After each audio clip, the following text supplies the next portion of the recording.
Assalamualaikum warahmatullahi wabarakatuh. Yang kami hormati Pak Yuzar selaku dosen pengampu mata kuliah logistik. Jadi pada kesempatan kali ini kami dari kelompok 4 akan mempresentasikan hasil tugas kami yang berjudul Perencanaan Supply Chain dan Distribusi Makanan Bergizi Gratis di Sulawesi. Boleh di next? Sebelumnya perkenalkan, nama saya Rizkywan Saputra dengan NIM belakang 039. Perkenalkan, nama saya Afianul Aziza dengan NIM 221031256. Hai, Ilma Zuraida, NIM 057. Saya Aditya dengan di belakang 067. Oke, jadi pada pembahasan kali ini ada 8 poin. Boleh di next saja. Jadi tugas ini dilatar belakangi oleh kementerian dari Indonesia yang merencanakan untuk mengadakan program makanan bergizi. Nah, dari sini tujuannya adalah untuk meningkatkan kualitas gizi dan kesehatan anak-anak di usia sekolahnya. Jadi pelaksanaan program ini membutuhkan dukungan sistem logistik yang andal karena makanan bergizi harus didistribusikan secara rutin dan tepat waktu ke berbagai titik sekolah yang tersebar di wilayah Indonesia termasuk Sulawesi. Jadi di Sulawesi ini memiliki kondisi geografis yang kompleks dengan wilayah yang terpisah oleh pegunungan, sehingga menghadapi tantangan besar dalam distribusi logistik.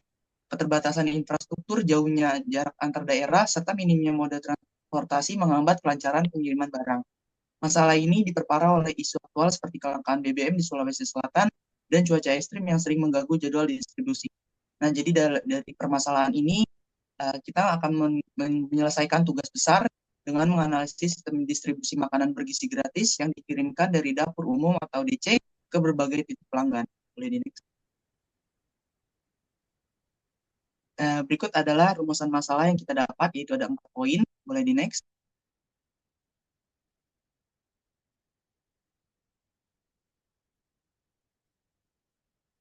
Oke, dari rumusan masalah yang tadi sudah dijelaskan, di sini adalah tujuan penelitiannya, ada 4 poin juga.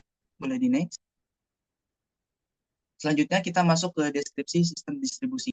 Jadi di deskripsi ini kita ada beberapa data yang diperlukan. Yang pertama itu ada supplier, di sini ada 3. Kemudian distribusi centernya, di sini ada 5. Boleh di next.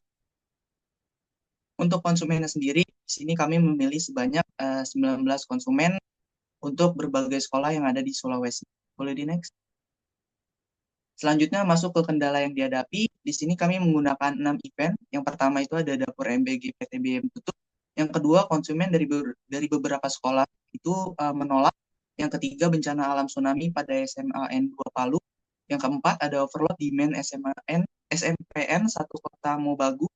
Yang kelima, ada kelangkaan bahan bakar di DC Ujung Baru. Dan yang terakhir, cuaca ekstrim di SDN 27 Lembang. Boleh next.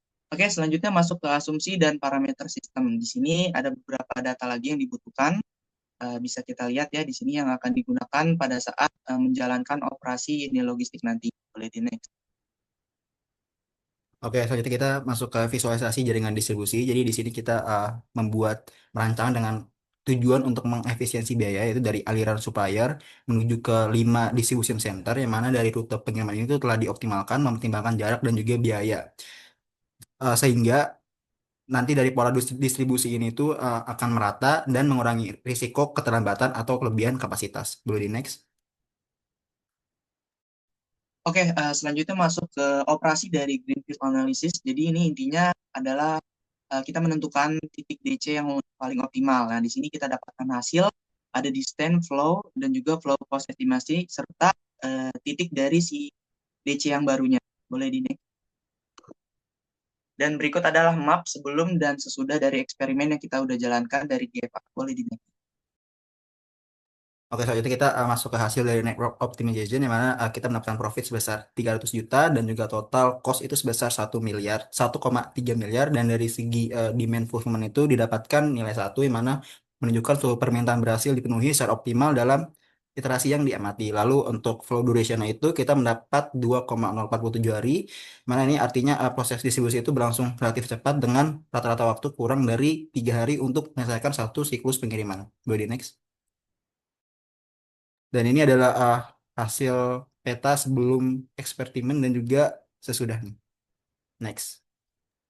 Nah, selanjutnya untuk simulasi operasional yang tanpa event atau tanpa skenario, itu dengan menghasilkan sekitar sebesar 9.9.9.000 9 juta. Oh, US dollar. Oke, sorry, maaf. Untuk hasilnya sebesar 9,197 US dollar, dan untuk total biayanya itu sekitar 20,26 miliar. Nah, ini sebenarnya harusnya rupiah, bukan US dollar.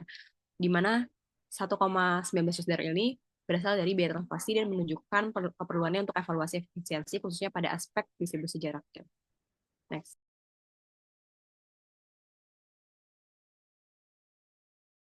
Oke, kemudian ini tadi kita menambahkan 6 skenario. Ini adalah beberapa parameter sensitivitas dari skenarionya. Yang pertama, skenario 1 itu dapur MBG ditutup karena penyaluran dana tidak dapat dilakukan. Nah, jadi ini dapur PT BYM ini dinyatakan tidak dapat beroperasi sejak 9 Mei karena penyaluran dananya yang terhambat, sehingga menghasilkan average cost per item seperti yang tertera di gambar, total cost juga, dan transportation cost-nya. Kemudian untuk simulasi skenario yang kedua itu dikarenakan konsumen menolak sebagian paket. Jadi konsumen di wilayah Sulawesi yang menolak menerima paket itu ada di SMPN yang beda, ada di SMPN Kota Bagu, ada di SMKN 3 Ampana, SMPN 1 Makassar, dan SDN 30 Kendari. Kemudian untuk simulasi skenario ketiga itu karena tsunami dengan occurrence time-nya 14 hari down. Kemudian untuk simulasi skenario 4 yaitu overload demand karena dapur MBG tadi tutup. Dan yang selanjutnya adalah simulasi skenario 5 karena kelangkaan bahan baku yang dimulai dari tanggal 7 sampai 9 Juni. Kemudian yang terakhir adalah simulasi skenario 6 yaitu cuaca ekstrim. Selanjutnya untuk rekomendasi kebijakan logistik, ini berasal dari DC yang optimal, yaitu ada 5 DC, dan menghasilkan biaya turun menjadi 1,52 miliar rupiah, dan profitnya mencapai 391 juta.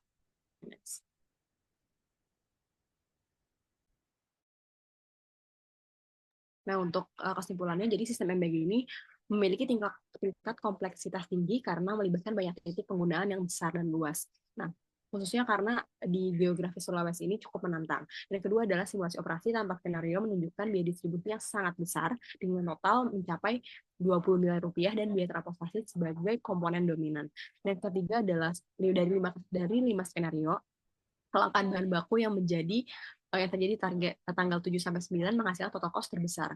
Dan yang keempat adalah DC yang tersebar di Makassar, Kendari, Poso, Gorontalo, dan wilayah Sulawesi Tengah terbukti mampu menekan biaya distribusi menjadi sekitar 1,52 miliar, sedangkan profit hingga 191 juta.